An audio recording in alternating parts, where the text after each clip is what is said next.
The first item which was discussed was regarding the proposal for setting up of a COVID-19 management unit. So a proposal was put up and this matter was discussed that in view of the prevailing COVID-19 pandemic situation that is in existence in the state of Meghalaya, it was felt essential to set up a state COVID cell for management and surveillance of COVID-19 in the state. This dedicated cell would place its efforts on identifying preventive measures to reduce the chances of infection. So the proposal was for the setting up of a state management unit. The proposal would consist of a state management unit, a district management unit, dedicated teams at the 4 major entry points for sampling, registration of civilians entering the state, and also dedicated teams to manage the selected quarantine and the corona care centers. This was felt because the current program management unit under the National Health Mission is already overburdened with the management of the numerous central schemes. So therefore, the creation of the integrated disease surveillance program under the National Health Mission in its effort to strengthen, maintain a decentralized laboratory-based IT-enabled disease surveillance system for epidemic-prone diseases to monitor disease trends and detection and response to outbreaks in early rising phase. So the proposal was that the COVID-19 management unit would be headed by the mission director of the National Health Mission in overseeing the functioning of this cell. This COVID management unit would then have the state integrated disease surveillance program under it, under which would be the various district integrated disease surveillance programs, and under these would be the various entry point units and also the quarantine and the corona care centers. So the roles of the CMU, which is the COVID-19 management unit, would be primarily to man the entry points for registration of all civilians entering into the state. Number 2, for data collection and data management. Number 3, to monitor disease trends. Number 4, for management of the quarantine and the corona care centers. And number 5, for detection and response to disease outbreaks. So there was a certain budgetary requirement which was placed before the consideration of the cabinet, totaling to a figure of 5 crores, 5 lakhs and 92,000 only. And this was discussed and the cabinet has duly approved the proposal placed before it. The number 2 agenda which came up was regarding a special long-term transition loan to the MECL, specifically to the MEPDCL, RDISCOM for COVID-19. So,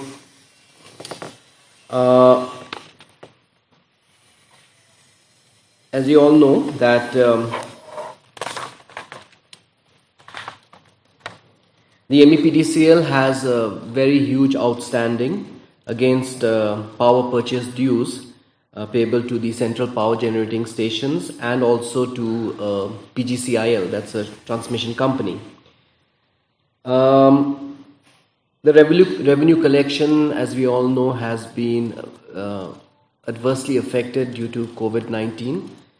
And with all these things taken into consideration, there has been a notification by the government of India wherein it has announced that the Atmanirbhar Bharat Abhiyan scheme to infuse liquidity to distressed DISCOMs in the form of loans backed by a state government guarantee would be this opportunity would be given to clear the liabilities of the GENCOs and the TRANSCOs by the state DISCOMs.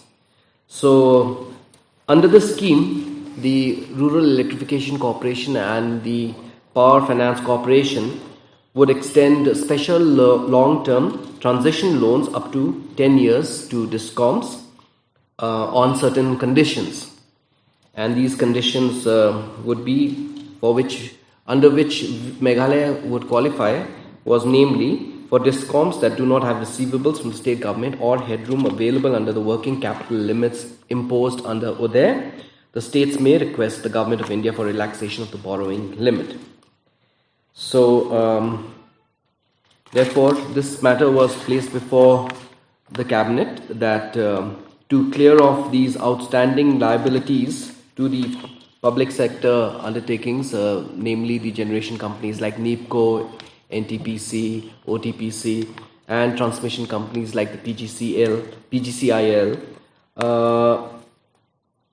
The proposal was placed before the Cabinet for the Meghalaya Power Development Corporation Limited, the MEPDCL, to avail the assistance restricted to 1345, that is rupees 1,345 crores, 0.72 under the Atmanirbhar Bharat Abhiyan scheme. This was one. Number two, to enhance the borrowing limit of the MECL by rupees 1345.72 crores for the purpose on and above its existing borrowing limit of rupees 2,500 crores. And number three, for the state government to give a guarantee for the proposed loan of 1345 crores.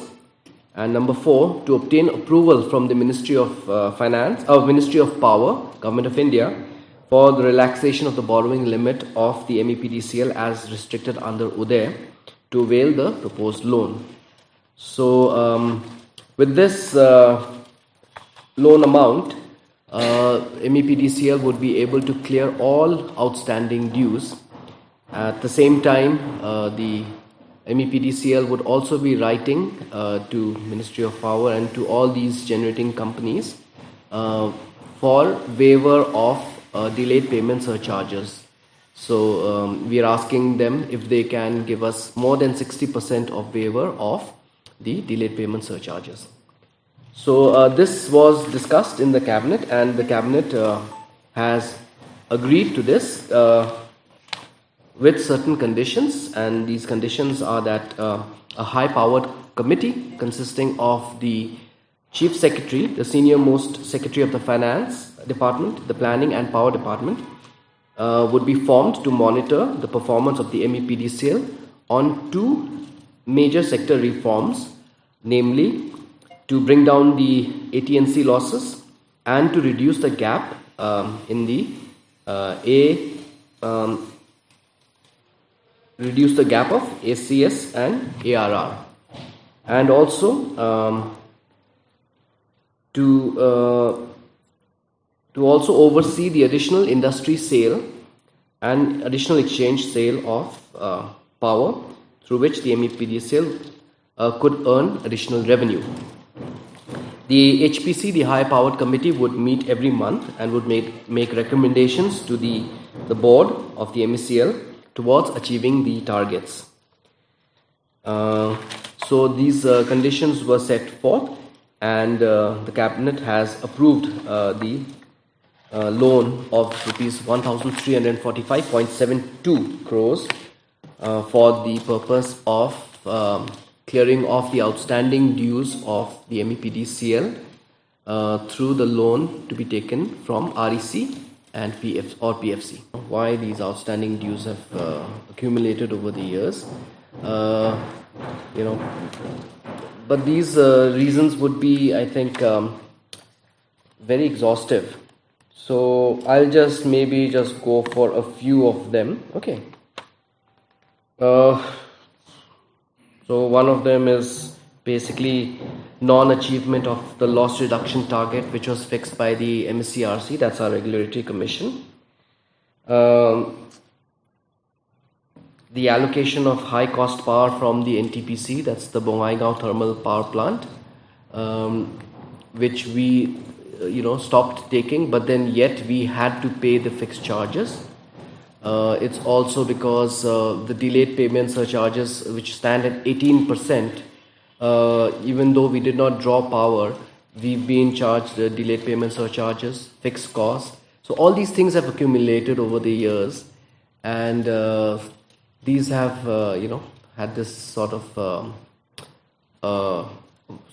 multiplying effect, which has really brought us up to this figure 1345.